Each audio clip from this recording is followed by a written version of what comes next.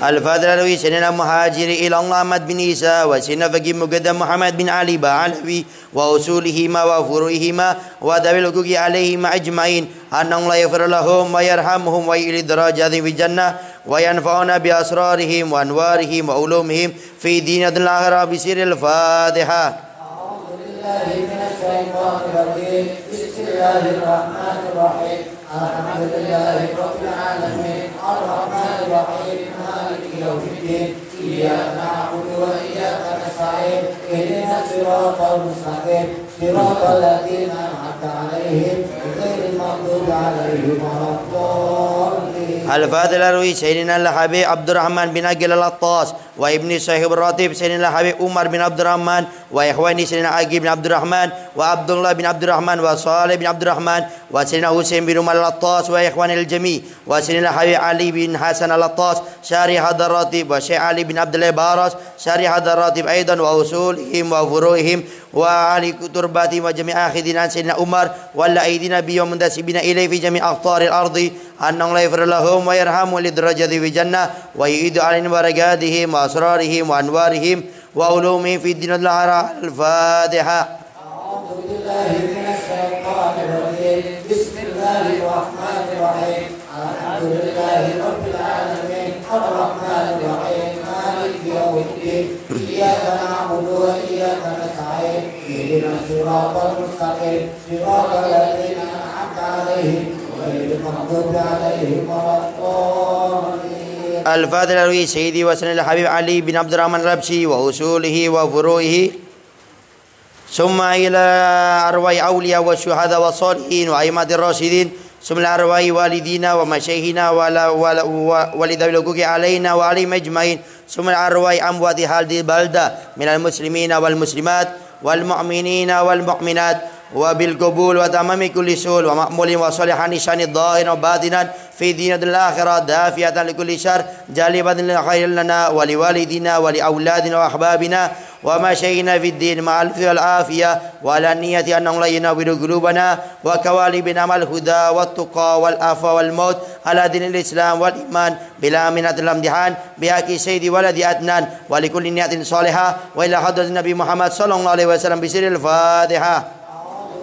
من الشيطان الرجيم بسم الله الرحمن الرحيم الحمد لله رب العالمين الرحمن الرحيم مالك يوم الدين إياك نعبد وإياك نستعين اهدنا الصراط المستقيم صراط الذين أنعمت عليهم غير المغضوب عليهم ولا الضالين. بسم الله الرحمن الرحيم الحمد لله رب العالمين حمدا يوافي نعمك في مزيدا يا ربنا لك الحمد كما ينبغي لجلال وجهك عظيم سلطانك سبحانك على لسان عليك أنت كما ثنيت على نفسك فلك الحمد حتى ترضى ولك الحمد إذا رضيت ولك الحمد بعد الرضا. اللهم صل وسلم على سيدنا محمد في الأولين وصل وسلم على سيدنا محمد في الآخرين وصل وسلم على سيدنا محمد في الملأ الأعلى إلى يوم الدين وصل وسلم على سيدنا محمد حتى ترسل warisal arda wa man 'alaiha wa anta khairul warithin. Allahumma inna nastaghfiruka wa nastaghfiruka adyanana wa anfusana wa amwalana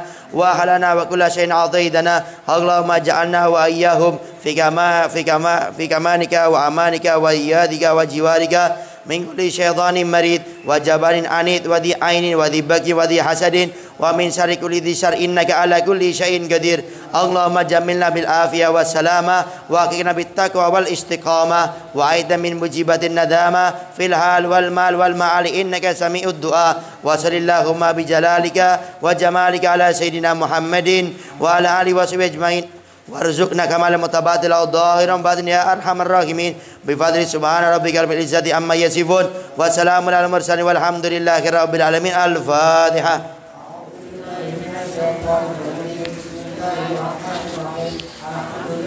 Bahagia.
Alhamdulillahirrahmanirrahim.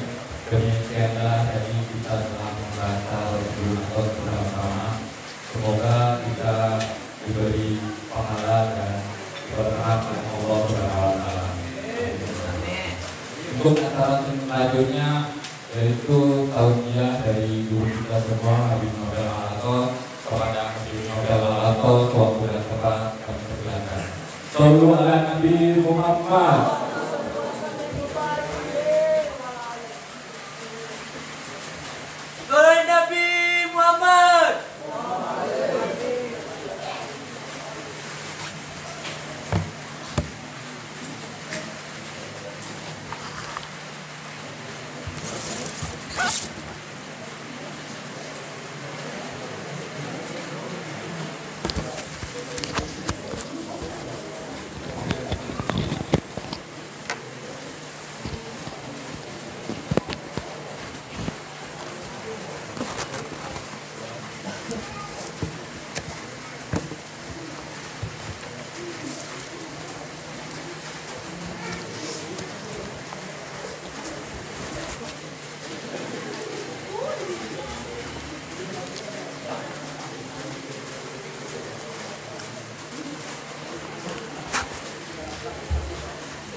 Bismillahirrahmanirrahim.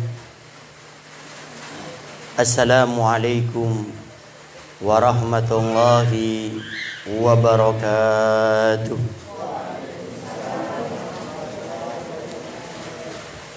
Alhamdulillah. Alhamdulillahi rabbil alamin. Wassalatu wassalamu ala asyrafil anbiya'i wal mursalin sayyidina wa habibina wa syafi'ina wa qurrati a'yunina wa nuri qulubina Muhammad habibi rabbil alamin wa ala alihi wa sahbihi ajmain. Allahumma salli wa sallim ala sayyidina Muhammad tibbil qulub wa dawaiha wa afiyatil abdani wa shifaiha wa nuril absari wa diyaiha wa kutil arwah wa gidaiha wa ala alihi wa sahbihi wa sallim. Allahumma ja'al sarirati khairan min alaniyati wa ja'al alaniyati salihah, amma ba'du. Al-mukarram al-muhtaram yang sama-sama kita muliakan dan kita hormati selalu, para alim, para ulama, para asatidah, penyambung lisan sekaligus penerus perjuangan Nabi kita Muhammad sallallahu alaihi wa alihi wasallam, yang kita doakan selalu mudah-mudahan para ustadz, para kiai, para ulama, para habaib kita selalu diberikan panjang umur oleh Allah dalam keadaan sehat wal afiyah. Allah Subhanahu wa taala berikan kemudahan kepada beliau baik itu urusan dunia maupun urusan akhiratnya.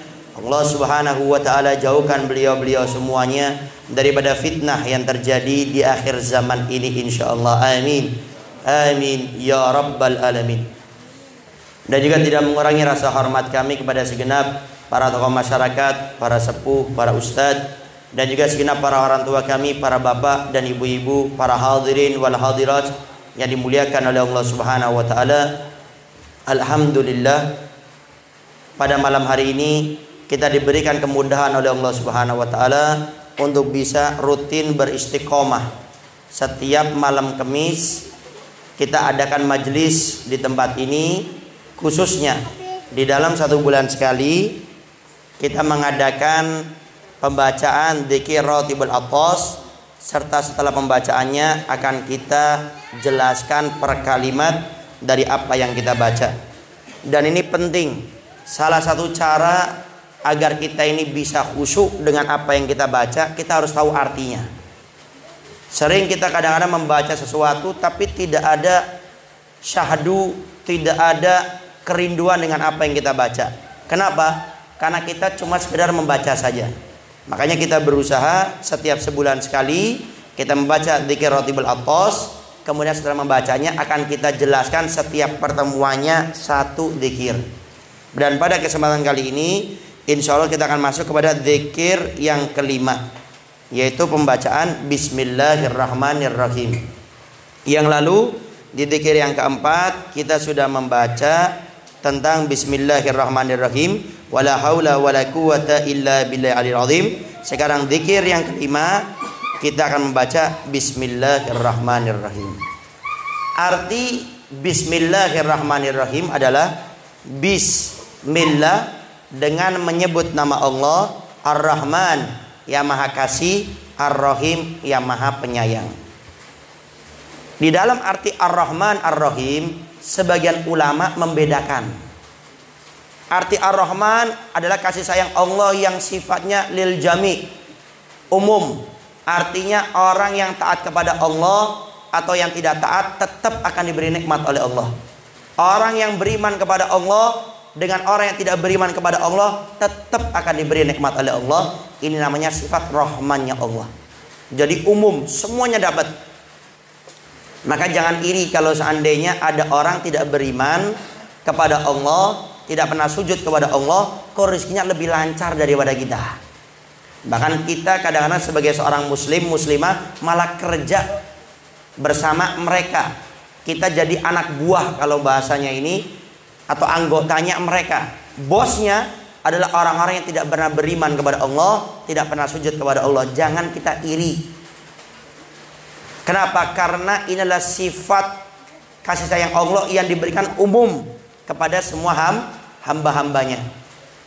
Tapi sifat rahim ini, kalau sifat rahim ini kasih sayang Allah yang hanya diberikan khusus untuk orang yang beriman kepada Allah, khusus untuk orang yang taat kepada Allah Subhanahu wa taala. Sehingga suatu saat sahabat Umar bin Khattab pernah mendatangi rumahnya Nabi Muhammad sallallahu alaihi wasallam.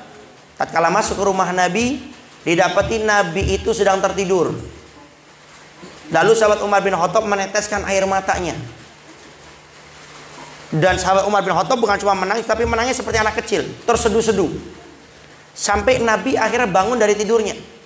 Lalu Nabi melihat sahabat Umar bin Khattab menangis seperti itu, ditanya, "Ya Umar bin Khattab, apa yang menjadikan engkau kok menangis seperti ini?" "Wahai Rasulullah, demi Allah saya pernah melihat raja-raja Romawi, raja-raja Persia, mereka tidur di singgasananya, mereka tidur di kasur yang empuk. Tapi engkau pemimpin kami, pemimpin dunia akhirat, saya melihat engkau tidur di pelepah korma. Yang mana engkau bangun dari tidurmu, dari pelepah korma itu, kulitmu itu tertancap daripada pelepah korma tersebut. Bagaimana aku tidak menangis wahai Rasulullah?" Lalu Nabi Muhammad SAW tersenyum, kemudian mengatakan, "Wahai Umar, Allah jadikan dunia bukan untuk orang yang beriman, tapi Allah jadikan akhirat, surganya hanya untuk orang yang beriman." Artinya ini teguran bagi kita. Jangan sampai gara-gara dunia kita korbankan akhirat kita.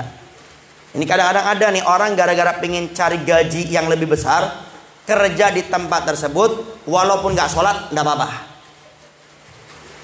Kerja sampai jauh keluar dari rumahnya, dari kampungnya, dari negaranya, sampai harus keluar negeri, kerja di sana, tapi ternyata di sana sholatnya susah. Ternyata kerja di sana untuk nutup aurat susah. Kerja di sana untuk mencari makanan yang halal susah. Ini orang-orang yang tidak berkaca bahwasannya Nabi sudah pernah menjelaskan kepada sahabat Umar bin Khattab, dunia bukan tempat kita wahai Umar, tapi tempat kita adalah akhirat, surganya Allah Subhanahu wa taala. Sehingga jangan korbankan akhirat kita, surga kita hanya gara-gara dunia yang sebentar lagi akan kita tinggalkan. Cari dunia silakan, tapi jangan sampai gara-gara mencari dunia melupakan akhirat. Jangan sampai gara-gara mencari dunia sampai sholat diakhirkan bahkan ditinggalkan. Jangan sampai gara-gara mencari dunia seorang perempuan yang sudah nutup auratnya dibuka kerudungnya, dibuka auratnya gara-gara hanya sekedar untuk mencari dunia. Kemudian faedah, apa keutamaan bagi orang yang membaca Bismillahirrahmanirrahim? Di sini ada beberapa hadis dan juga cerita. Yang pertama hadis familiar yang sudah sering kita dengar. Kata Nabi, kullu amrin dzibalin la yubda'u fihi bi bismillahirrahmanirrahim fahuwa abtar.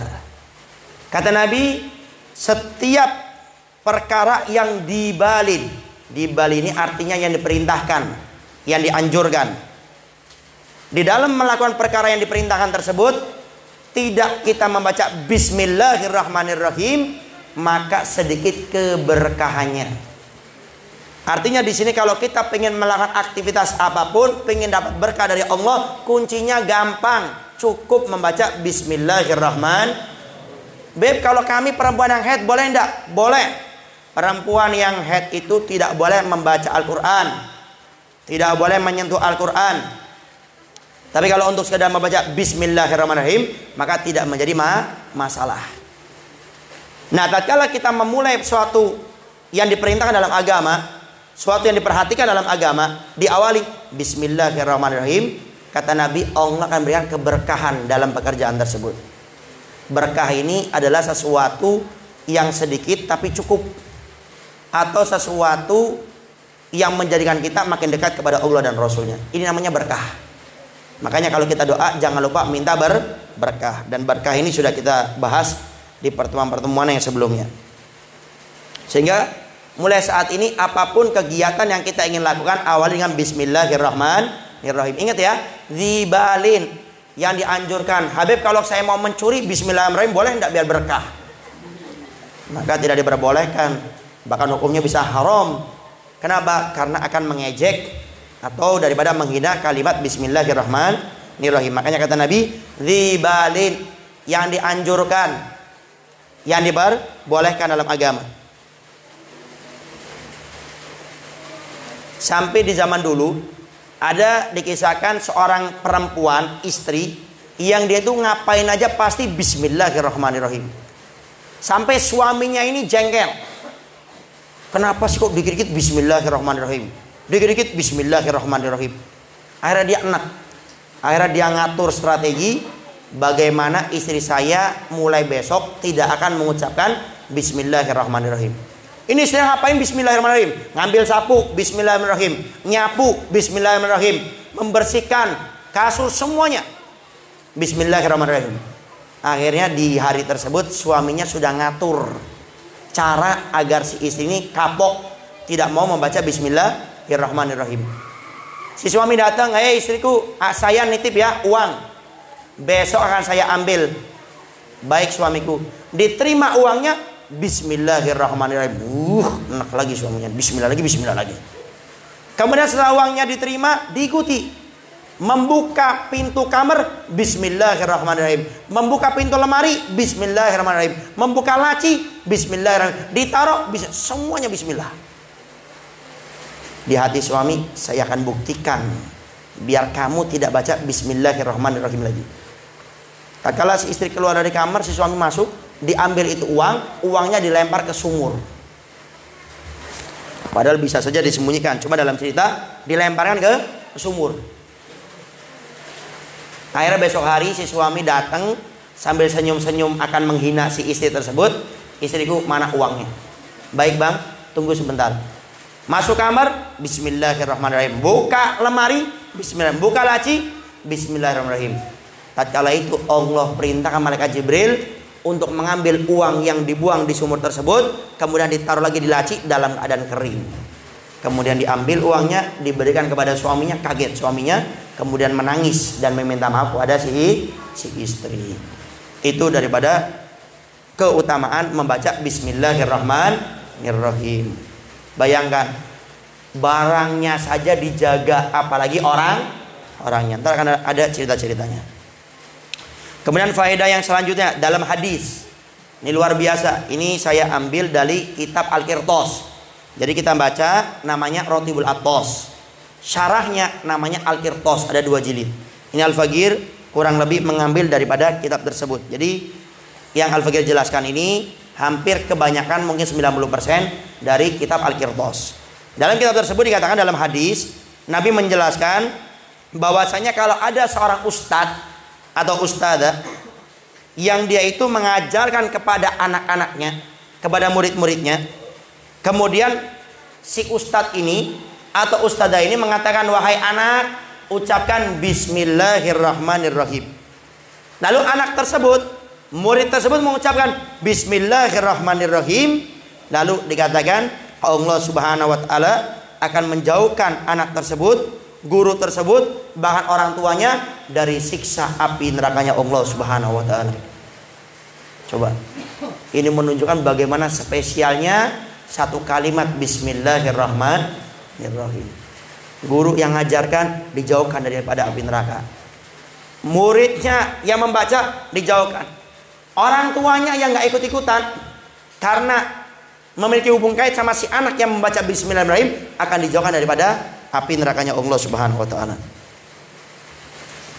Kemudian dalam keterangan hadis yang lainnya bahwasanya barang siapa, kata Nabi, yang ingin diselamatkan daripada malaikat Zabaniyah, yaitu malaikat yang akan menyiksa seorang hamba di neraka yang kurang lebih jumlahnya 19 dalam keterangan, maka hendaknya dia sering-sering membaca Bismillahirrahmanirrahim. Kenapa? Karena kalau kita jumlah ya huruf Bismillahirrahmanirrahim itu jumlahnya 19. Dan malaikat Zabaniyah, malaikat yang akan menyiksa, memiliki tugas menyiksa daripada orang-orang yang di neraka yang ada di akhirat, itu jumlahnya 19.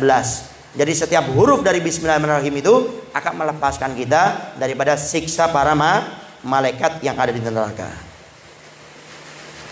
Kemudian ulama kita juga mengatakan masih tentang keutamaan membaca Bismillahirrahmanirrahim. Dikatakan siapa yang menulis Bismillahirrahmanirrahim, tadi membaca, sekarang menulis. Siapa yang menulis Bismillahirrahmanirrahim, maka akan diberi oleh Allah Subhanahu wa Ta'ala 1 juta pahala dan dihapus 1 juta dosa. Menulis. Makanya daripada nulis yang gak jelas, lebih baik nulis Bismillahirrahmanirrahim. Ya. Ini keutamaan bagi yang menulis. Kemudian ada cerita di zaman Nabi Isa alaihissalam. Dikisahkan Nabi Isa ini pernah melewati suatu kuburan. Allah lihatkan kepada Nabi Isa, orang yang di kuburan ini sedang disiksa oleh Allah Subhanahu wa Ta'ala.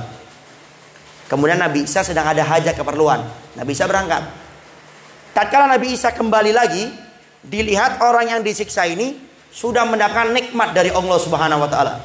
Mendapat nikmat. Maka beliau kaget, tadi disiksa sama Allah, saya kembali lagi sudah diberi nikmat oleh Allah Subhanahu wa Ta'ala.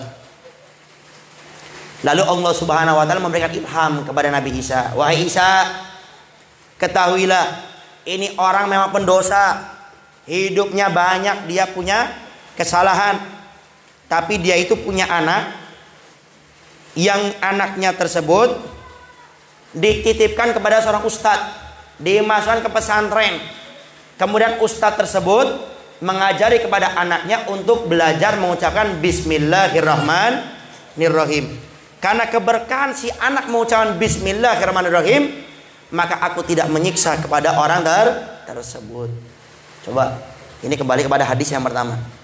Gara-gara anaknya diajari seorang ustadz mengucapkan Bismillahirrahmanirrahim, menjadi berkah orang tuanya tidak disiksa oleh Allah. Makanya ajarkan anak kita itu kebaikan demi kebaikan. Jangan remehkan. Walaupun ngajari bismillahirrahmanirrahim, anak kita masih kecil, ya kan? Yang masih usia 2 tahun, 3 tahun, 4 tahun, ajari. Maka kata Nabi itu mungkin menjadi sebab kita tidak akan disiksa oleh Allah Subhanahu wa taala kelak di akhirat. Beb, kalau gitu saya boleh enggak sekali-kali enggak sholat subuh? Kenapa? Ya mungkin dengan baca bismillah enggak bakal disiksa walaupun meninggalkan sholat. Mau coba silakan, kalau disiksa jangan salahin orang yang ada di majlis al-wasilah. Ya tetap kita harus melaksanakan perintah Allah, tapi ini diantara keutamaannya. Kemudian diceritakan juga ada seorang, dia ini adalah sekretaris di suatu kerajaan. Sekretaris nulis. Suatu saat ini sekretaris itu menulis surat kepada raja, nulis. Di dalam tulisan tersebut, ini sekretaris raja, dia menulis Bismillahirrahmanirrahim alladzi khalaqa kulla syai. Bismillahirrahmanirrahim alladzi khalaqa kulla syai. Dengan menyebut nama Allah yang Maha Kasih, lagi Maha Penyayang, yang menciptakan semua sesuatu yang ada di muka bumi ini. Tiba-tiba si raja ini kayak nggak seneng. Hei sekretarisku, hapus. Jangan kamu tulis dengan Bismillahirrahmanirrahim alladzi khalaqa kulla syai. Hapus. Tapi ganti bahwasanya aku yang menciptakan semua alam semesta ini. Diancam. Siapa yang ancam? Raja. Dia berkata, wahai raja, lebih baik aku mati daripada aku harus menulis seperti itu. Tiba-tiba ini sekretaris mengadu kepada Allah. Ya Allah, tolong bantulah aku dalam keadaan ini. Akhirnya Allah memberikan hidayah, taufik, kelembutan hati kepada si raja, sampai akhirnya si raja bertobat kepada Allah Subhanahu wa taala. Dan akhir cerita, ini sekretaris akhirnya dijadikan menjadi seorang raja. Karena berkah memuliakan kalimat Bismillahirrahmanirrahim. Kemudian juga diceritakan di zaman Khalifah Umar bin Khattab. Jadi ini waktu sahabat Umar bin Khattab jadi khalifah. Beliau ini hidup di zaman Romawi waktu itu. Suatu saat, ini saya kurang paham kok bisa cerita seperti ini. Walhasil, ini Raja Romawi ngirim pesan kepada Khalifah Umar bin Khattab. Apa bunyi pesannya? Wahai Khalifah Umar bin Khattab, saya ini punya sakit kepala yang gak hilang-hilang. Semua obat sudah saya coba, tapi tidak bisa menyembuhkan sakit kepala saya. Kira-kira kamu punya obat enggak? Akhirnya sahabat Umar bin Khattab sebagai khalifah, beliau cuma mengirimkan kolan suah. Kolan suah itu kalau bahasa kita ini peci. Yang dipakai kita ini dikirim peci. Lalu diapakan? Khalifah Umar memerintahkan peci ini untuk dipakai. Apa yang tadi? Subhanallah. Waktu peci ini dipakai ke kepala si raja Romawi ini yang punya sakit kepala enggak hilang-hilang, langsung hilang seketika itu juga. Hilang. Tapi setelah kopiahnya dicopot, penyakitnya muncul lagi. Dipakai, hilang lagi. Dicopot, ada lagi sakit kepalanya. Bingung si raja ini, ada apa ini kopiah ini? Lalu si raja memerintahkan kepada pasukannya, coba dicek. Ini kopiah jangan-jangan ada apa-apanya. Dicek. Kopiah biasa. Ternyata di ujung kopiah tersebut ada secerca kertas. Ada kertas kecil. Kata raja, buka, apa isi kertas tersebut? Ternyata isinya Bismillahirrahmanirrahim. Dalam cerita si raja akhirnya setelah itu bertobat, masuk Islam, akhirnya menjadi raja yang baik berkat Bismillahirrahmanirrahim. Silakan yang punya sakit kepala, cobalah, boleh praktek sekali-kali. Apalagi pas nggak punya duit, ya kan? Coba pakai Bismillahirrahmanirrahim. Tapi kalau ternyata nggak hilang-hilang, jangan demo ke sini, ya kan? Ini diantara salah satu wasilah. Bahkan dalam cerita masuk Islam. Ini Raja Romawi masuk Islam dan baik dengan keislamannya.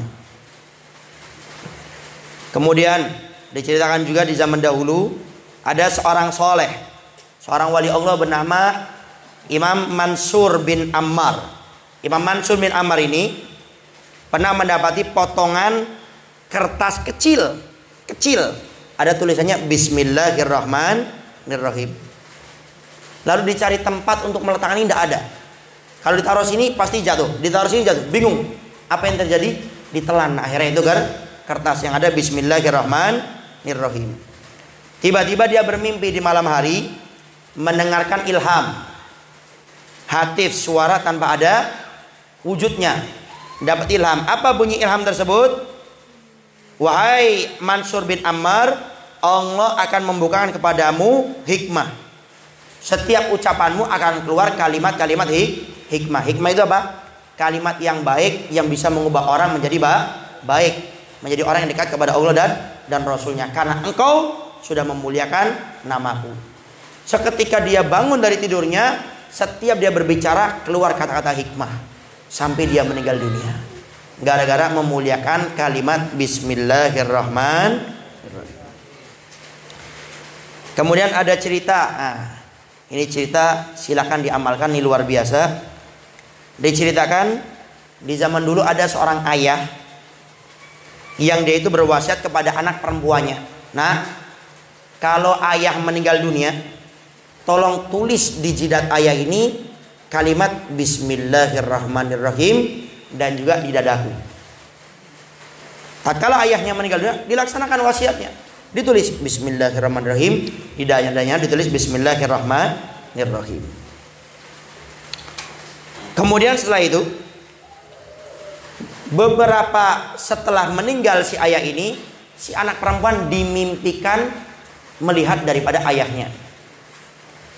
Lalu si ayah ditanya sama si anak perempuan ini, wahai ayahku, apa yang Allah perbuat denganmu di kuburan?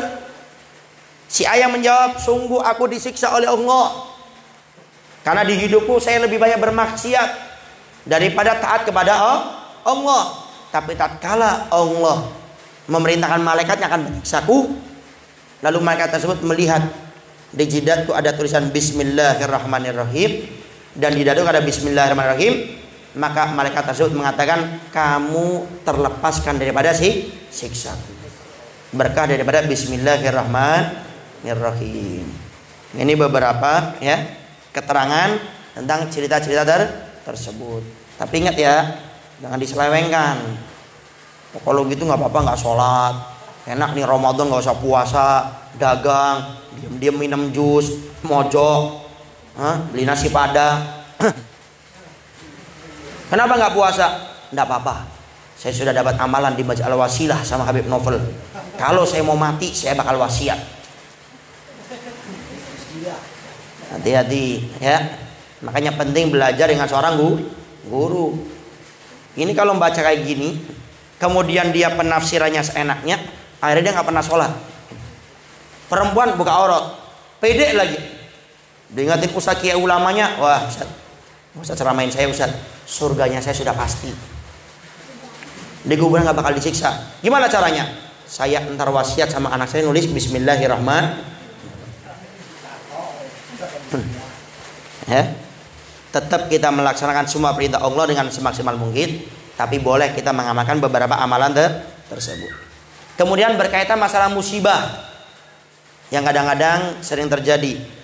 Ini dikatakan bahwasanya dalam satu hadis, kalau tidak salah sahabat Abdullah bin Abbas mengatakan bahwasanya dalam hadis Nabi, siapa yang sering membaca Bismillahirrahmanirrahim akan dijauhkan daripada 70 musibah. 70 musibah. Paling tidak seperti ini intinya. Kalau kita mau perjalanan, mau pakai motor, pakai mobil, pakai bis, pakai pesawat, jalan kaki, maka tolong awali dengan mengucapkan Bismillahirrahmanirrahim. Kemudian dikatakan oleh para ulama, siapa yang sebelum tidur membaca Bismillahirrahmanirrahim 21 kali. Membaca Bismillahirrahmanirrahim 21 kali sebelum tidur, Allah akan menjaga dia daripada kemalingan, daripada kebakaran, dan juga daripada banjir. Ini yang sebelum tidur cuma baca 21 kali. Sekali lagi, ibu-ibu perempuan yang haid tetap diperbolehkan membaca Bismillahirrahmanirrahim. Baik itu faedah, keutamaan, kemudian cerita-cerita. bagi yang mengamalkan membaca Bismillahirrahmanirrahim. Kemudian sedikit kita membahas tentang masalah hukum bacaan Bismillahirrahmanirrahim dalam surat Al-Fatihah. Ini harus kita pahami, karena ini ada problem yang sering terjadi. Cuma kadang-kadang sikap kita suka bingung. Madzhabul arba, 4 madhab berkomentar tentang apakah bacaan Bismillahirrahmanirrahim itu termasuk daripada surat Al-Fatihah. Ini ada beberapa pendapat. Yang pertama, pendapat daripada Imam Malik. Imam Malik mengatakan Bismillahirrahmanirrahim bukan termasuk daripada bacaan surah Al-Fatihah. Sehingga madhab Imam Malik tidak wajib untuk menyebutkan Bismillahirrahmanirrahim tatkala membaca surah Al-Fatihah. Siapa? Imam Malik. Kedua, Imam Abu Hanifah, madhab Hanafi, juga mengatakan bukan termasuk bagian dari surah Al-Fatihah. Cuma beliau mengatakan tapi tetap disunnahkan untuk membaca Bismillahirrahmanirrahim. Kalau Imam Malik tidak sama sekali. Imam Abu Hanifah tidak, tapi disunnahkan baca Bismillahirrahmanirrahim. Sunnah. Kemudian yang selanjutnya Imam Hambali, Imam Ahmad bin Hambal mengatakan Al-Fatihah, bacaan Bismillahirrahmanirrahim termasuk bagian dari surah Al-Fatihah. Cuma disunahkannya dibacanya dengan pelan. Makanya di Mekah ya, itu kebanyakannya madhabnya itu adalah Hambali. Maka jangan bingung, entah di sana ternyata baca bismillahnya dipelankan. Kalau kita dengar dengan sama itu dibaca cuma pelan. Karena dalam madhab Imam Ahmad bin Hambal sunnahnya itu dipelankan. Jadi Bismillahirrahmanirrahim termasuk bagian dari surah Al-Fatihah, tapi disunahkan dipelankan. Nah ini saya yang terakhir saya taruh. Madhab kita Imam Syafi'i. Tolong ya, madhab kita Imam Syafi'i. Di Indonesia mayoritas kebanyakannya madhabnya Imam Syafi'i, sehingga harus ikut madhab Imam Syafi'i. Dibahas, tidak boleh kita taklid. Taklid itu kita pindah-pindah madhab, mengikuti pendapat madhab yang lain, itu tidak boleh, kecuali doruro, terdesak. Seperti kita di Mekah mengikuti madhab Imam Ahmad bin Hambal, dipelankan, mengikuti imam, tidak apa-apa, terdesak sesekali. Bersentuhan laki perempuan tidak batal wudhunya, mengikuti madhab Imam Malik sesekali. Tapi kalau tidak darurat tidak boleh. Dari madhab Imam Syafi'i mengatakan Bismillahirrahmanirrahim termasuk bagian dari surah Al-Fatihah dan disunahkan dikeraskan. Disunahkan dikeraskan. Makanya dimanapun kalau kita sholat jamaah, pasti imamnya sholat subuh, maghrib dan isya pasti baca bismillahnya dikeraskan. Ustadz Habib, tapi saya pernah sholat imamnya tidak baca Bismillahirrahmanirrahim atau bacaannya dipelankan, bagaimana sholat saya, sah atau tidak? Maka dilihat, kalau imamnya itu baca cuma dipelankan, sah. Tapi kalau imamnya tidak baca, berarti kita dalam mazhab Syafi'i sholat kita tidak sah. Lalu bagaimana? Kita harus mengulangi sholat kita lagi. Selesai. Sekarang solusinya, gimana menyikapi imam yang seperti ini? Di desa kita ada orang kalau jadi imam tidak pernah baca Bismillahirrahmanirrahim. Bagaimana caranya? Satu, caranya jangan sampai dia jadi imam lagi. Kalau mau sholat di situ cukup jadi makmum. Kedua, ajak ustadz, kiai, ulama, RT RW setempat untuk mendudukkan orang ini. Ditanya, kamu ini tidak baca bismillah itu madhabnya apa? Tanya madhabnya dulu. Kalau dia menjawab madhab saya Syafi'i, perlu kita jelaskan madhab Syafi'i itu harus baca Bismillahirrahmanirrahim dalam Al-Fatihah. Kalau tidak baca tidak sah. Kemudian disunahkan untuk dikeraskan di waktu sholat subuh, maghrib dan isya. Kalau dia menjawab Saya madhabnya Syafi'i, cuma saya ngikutin guru saya yang ada di luar sana itu. Nah, berarti ini orang berbeda akidah dengan kita, bukan beda madhab. Tolong bedakan, ada beberapa orang tanya sama saya, Bib, ini kok orang beda madhab. Saya paham ini pertanyaannya bukan beda madhab, beda akidah. Jadi madhabnya sama kita Syafi'i sama, tapi cara beribadahnya dia itu berbeda akidah dengan kita karena salah milih guru. Makanya saya selalu tekankan, hati-hati kalau belajar di Facebook, di Instagram, di YouTube, di Twitter yang kita nggak tahu ustadznya, tolong jangan belajar dulu. Foto muka ustadznya, namanya, tanya sama ustadz kiai ulama di tempat kita. Ciri-cirinya bagaimana, Beb? Kalau kebiasaan orang-orang soleh kita zaman dulu, kok tiba-tiba dia tidak melakukannya, bahkan menyalahkan, harus dilakukan ini orang.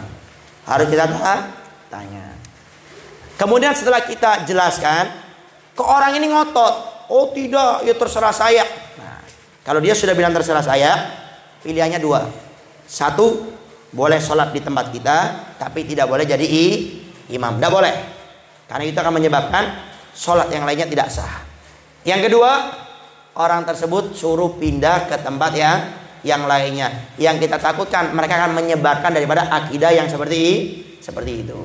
Ya, jadi ingat, kalau kita bermadhab tidak boleh kita mengikuti madhab yang lainnya. Tidak boleh, kecuali dalam keadaan terdesak, terpaksa.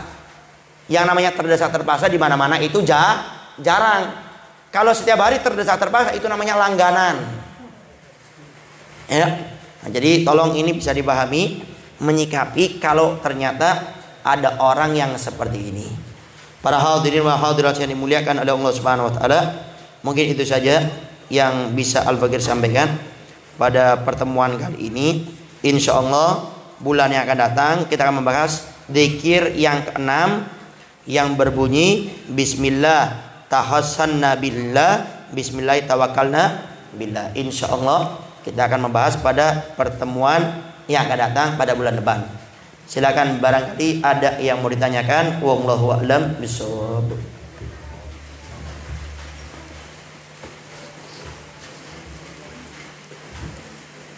Baik, terima kasih kepada guru kita semua, Habib Abdul Aton. Semoga apa yang telah beliau sampaikan dapat bermanfaat bagi kita semua. Amin ya rabbal alamin. Untuk acara selanjutnya yaitu sesi tanya jawab. Kepada para seluruh jamaah yang mau bertanya dipersilakan.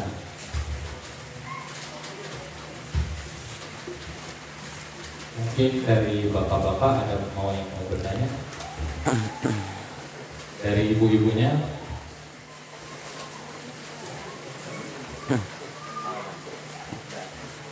Nanti oper ke Kang Samson. Dioper aja. Kan dioper ke belakang.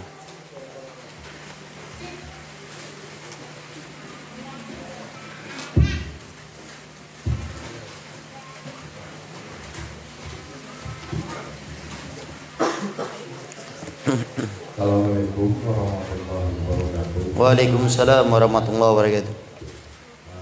Mengenai tadi Bismillah, saya pernah kan di kita ada dua golongan, ada Muhammadiyah, ada Nahdlatul Ulama. Setahu saya kalau waktu saya zaman di Jawa Timur itu bila mana imamnya itu dari Muhammadiyah itu kan biasanya dapat kata Bismillah. Alhamdulillah. Nah, kita sebagai makmum di situ itu bagaimana hukumnya? Mungkin itu pertanyaannya. Assalamualaikum warahmatullahi wabarakatuh. Waalaikumsalam warahmatullahi wabarakatuh. Fadhal yang ibu-ibu.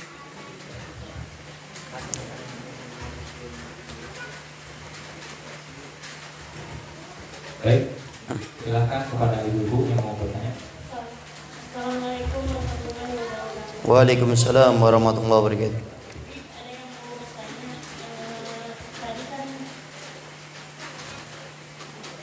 tadi kan pas Habib ditulis ya ada tulisan-tulisannya ditulis Bismillahirrahmanirrahim itu pakai apa?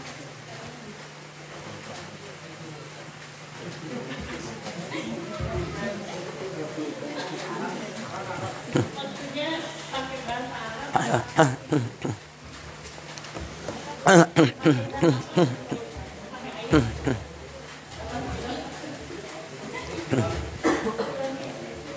Nah, Bismillahirrahmanirrahim. Wallahu a'lam bishawab. Pertama, bagaimana posisi makmum yang mendapati imamnya tidak membaca bismillah? Maka dilihat dan jangan ragu untuk bertanya. Jangan sampai kita di akhirat menjadi orang yang disiksa oleh Allah gara-gara kita tidak mau bertanya. Makanya kata Nabi, dua golongan orang yang tidak bakal dapat ilmu selama-lamanya, orang yang sombong dan malu bertanya. Sehingga bertanya saja, Ustadz maaf, tadi kenapa Ustadz kok tidak baca Bismillahirrahmanirrahim? Setahu saya Bismillahirrahmanirrahim itu termasuk daripada bacaan Al-Fatihah. Dan akan jelaskan, kalau dijawab, oh tidak saya baca, cuma saya pelankan saja, baik tetap sah. Kalau ternyata tidak, maka kita tinggal mengulangi sholat lagi dan jangan sholat sama orang tersebut. Ya. Kemudian setelah itu kita harus juga bisa mengingatkan yang lainnya. Bagaimana kita minta ustaz kayak ulama untuk mendudukkan orang tersebut seperti tadi. Imam Syafi'i, ini imam madhab kita nih, Imam Syafi'i. Suatu saat beliau pernah berziarah ke kuburannya Imam Abu Hanifah. Berziarah. Setelah selesai berziarah, beliau istirahat bermalam di sana. Tatkala sholat subuh, Imam Syafi'i diminta jadi imam. Diminta jadi imam. Imam Syafi'i nggak mau. Kenapa? Karena dalam madhab Imam Syafi'i, kunut itu adalah hukumnya sunnah muakkadah. Bahkan orang kalau lupa tidak baca kunut disunahkan sujud sahwi. Beliau nggak mau. Karena dalam madhab Imam Abu Hanifah, kunut itu tidak sunnah. Baik. Nggak mau Imam Syafi'i. Dipaksa, nggak mau. Dipaksa, akhirnya maju beliau jadi imam. Coba lihat. Orang kalau punya ilmu itu pasti beliau bisa menempatkan segala sesuatu pada tempatnya. Apa yang terjadi? Setelah Imam Syafi'i jadi imam, di rakaat kedua setelah ruku i'tidal, Imam Syafi'i tidak baca kunut sama sekali. Mungkin lupa. Ternyata dalam tahiyat akhir Imam Syafi'i tidak sujud sahwi, langsung mengucapkan salam. Setelah selesai zikir, doa semuanya, Imam Syafi'i akhirnya ditanya oleh seseorang, wahai Imam Syafi'i, yang kami tahu dalam madhabmu kunut itu hukumnya sunnah muakkadah, sangat dianjurkan kalau lupa disunahkan sujud sahwi. Tapi kenapa kami tidak melihat engkau membaca kunut dan juga di tahiyat akhir engkau tidak sujud sahwi? Apa kata beliau? Itu pendapatku dan ini amalku, kata beliau sambil memberikan isyarat kepada kuburannya Imam Abu Hanifah, memberikan petunjuk menghormati Imam Abu Hanifah. Kita punya guru Buya Yahya. Beliau pernah cerita kepada kita waktu kita masih ada di Al-Bahjah. Itu beliau bercerita bahwasanya beliau ini punya dosen, karena di Ahqaf itu kan kuliah universitas. Dosennya ini madhabnya itu Maliki kalau tidak salah, atau Hambali, saya lupa, antara Maliki Hambali. Setiap sholat berjamaah dosennya tidak pernah mau jadi imam. Kemudian tanya, wahai dosen, kenapa kamu tidak pernah jadi imam? Karena di antara kalian kebanyakannya madhabnya Syafi'i, sehingga saya harus mengikuti yang kebanyakan bermadhab Syafi'i, memuliakan, menghormati. Maka seharusnya siapapun yang masuk ke Indonesia yang madhabnya tidak Syafi'i, maka seharusnya kalau berjamaah harusnya mengikuti madhabnya Imam Syafi'i. Nah, sehingga kalau sudah kejadian bagaimana? Setelah kita tahu dia tidak baca bismillah sama sekali, ya tinggal kita qadha saja. Karena keluar dari khilafnya para ulama lebih baik. Karena dalam madhab kita Imam Syafi'i, bismillahirrahmanirrahim sekali lagi termasuk bagian Al-Fatihah. Dalam syarat sahnya baca Al-Fatihah tidak boleh dikurangi walaupun cuma satu huruf. Jadi ada syarat sahnya bacaan Al-Fatihah. Di antaranya tidak boleh mengurangi. Ini bukan mengurangi, menghilangkan satu ayat. Ya, maka harus kita ingatkan. Wallahu a'lam bishawab. Kemudian yang selanjutnya, Habib, yang tulisan Bismillahirrahmanirrahim itu pakai bahasa Arab atau pakai bahasa Indonesia? Pakai bahasa Arab. Kemudian nulisnya pakai apa? Pakai apa saja boleh, ya. Yang penting yang masuk di akal. Jangan pakai pulpen yang penting. Kenapa? Karena kalau pakai pulpen nyakitin, ya kan? Pakai pulpen itu kan neken. Pakai yang sekiranya tidak begitu menyakitkan. Ya, pakai apa contohnya? Pakai apa terserah. Pokoknya jangan yang menyakitkan. Karena kita diwajibkan untuk memuliakan mayit. Makanya kalau kita mau memandikan mayit itu harus pelan-pelan. Jangan seenaknya membalikan, langsung dibalikin si mayit. Pelan-pelan. Sampai waktu memandikan pun memijat perutnya pelan-pelan. Harus kita memuliakan mayit. Waktu nulis itu pun hendaknya pelan-pelan. Makanya hukum membongkar kuburan itu hukumnya haram, tidak diperbolehkan. Kecuali ada hajat yang mendesak. Atau kalau bahasa sekarang apa? Otopsi.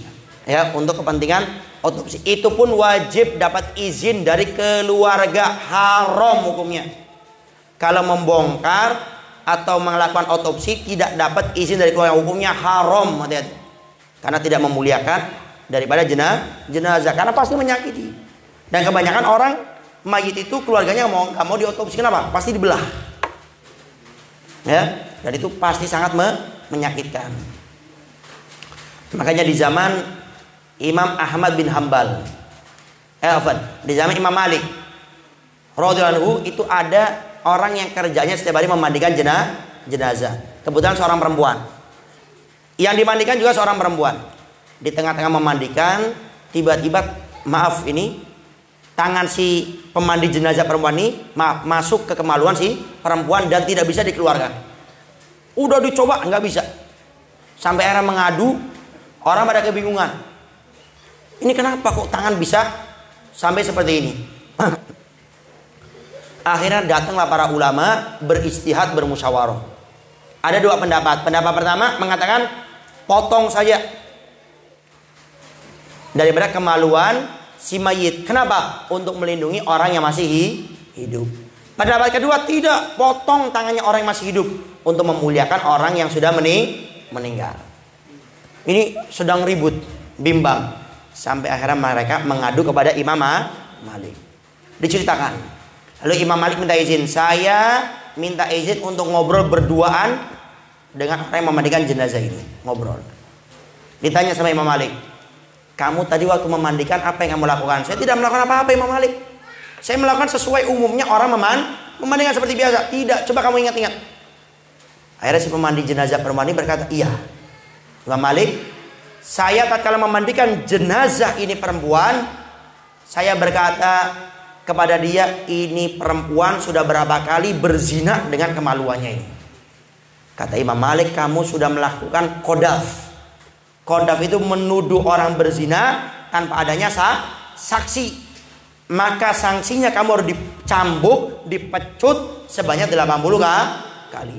Lalu Imam Malik keluar meminta kepada orang untuk memanggil al-Gojo untuk dicambuk sebanyak 80 kali. Dicambukkan 80 yang terakhir, subhanallah, tiba-tiba itu tangannya lepas. Setelah itu dikatakan tidak ada orang yang berani berfatwa selama ada Imam Malik. Jadi betul harus menjaga. Awas yang biasa memandikan jenazah itu betul harus menjaga hatinya, betul-betul dijaga. Jangan ada yang aneh-aneh.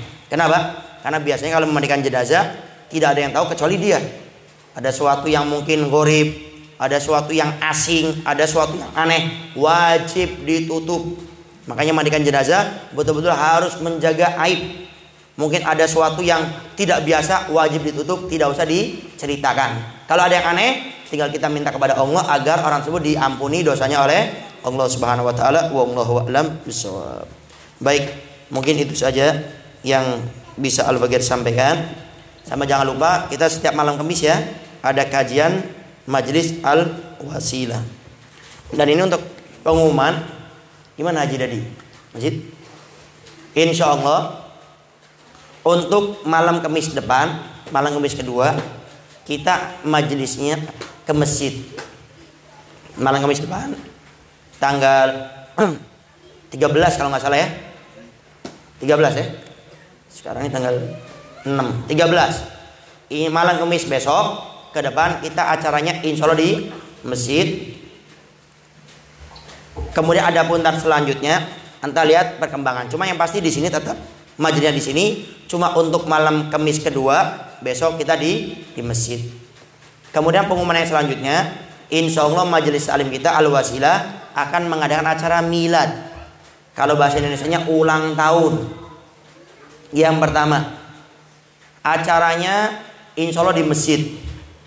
Dan kita sudah izin juga semuanya. Kemudian juga yang mengisi acaranya insya Allah Guru Al-Fagir Dr. Al-Habib Segaf bin Abuya Bebasan Baharun. Kemarin sudah dapat voice dari iparnya, dan kata iparnya Habib Segaf insya Allah bisa ngisi. Adapun tanggalnya belum pasti, cuma beliau sudah memberikan perkiraan di bulan Sya'ban dari tanggal 1 sampai tanggal 10. Tanggal 1 Sya'ban itu tanggal, kalau tidak salah, tanggal 15 Maret. Jadi miladnya kurang lebih tanggal 15 sampai tanggal 24. Ya, acaranya di masjid. Ya. Acara ini Al-Fagir minta tolong semuanya kalau bisa ikut mengambil andil, ya. Baik bapak-bapaknya, ibu-ibunya, pemuda-pemudinya, khususnya pemuda-pemuda yang ada di tongkrongan ngopi. Itu insya Allah semuanya insya Allah akan kita usahakan terlibat semuanya di setiap divisinya masing-masing. Kemudian ntar ibu-ibu juga ntar akan kita libatkan, ya, semuanya ntar ada perkumpulan khusus, ya. Jadi yang paling penting minta doanya agar acaranya diberi kelancaran, khususnya setelah acara tersebut kelurahan kita Windu Haji ini selalu diberikan keberkahan oleh Allah dengan berkah daripada orang-orang soleh, khususnya daripada Habib Segaf bin Abuya Bebasan Baharun. Dan insya Allah ntar acaranya ada di masjid, dan mohon doanya agar dimudahkan.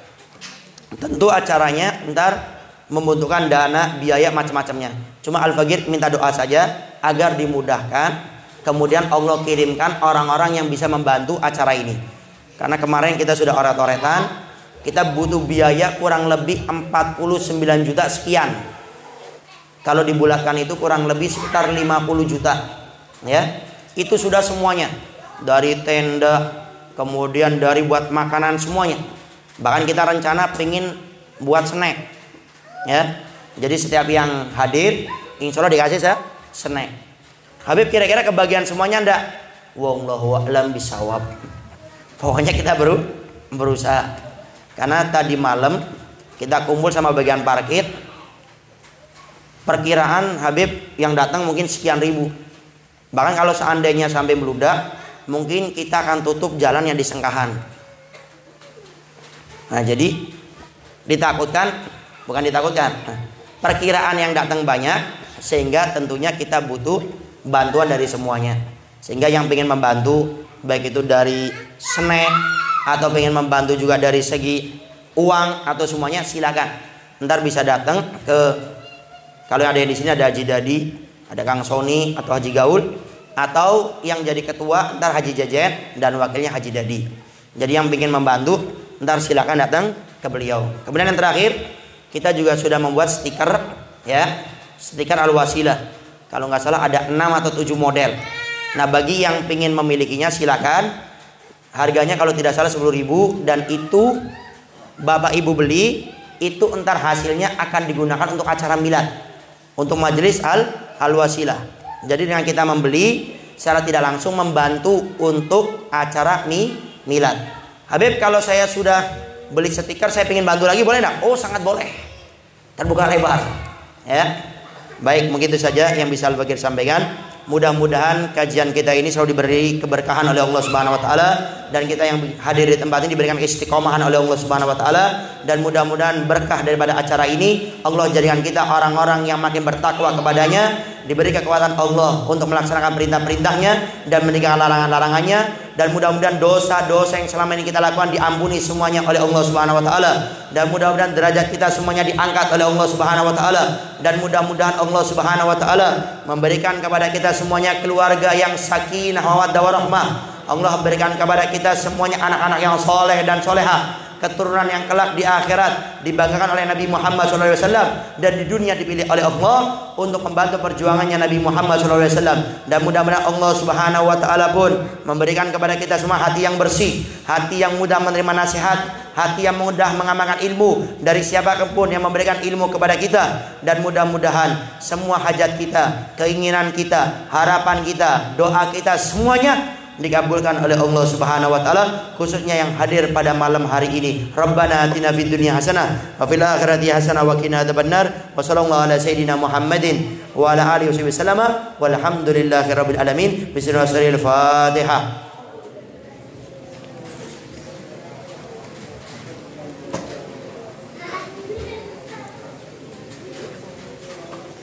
Kurang lebihnya al-fakir minta maaf dan mohon doanya selalu. Akhirul kalam. Assalamualaikum warahmatullahi wabarakatuh.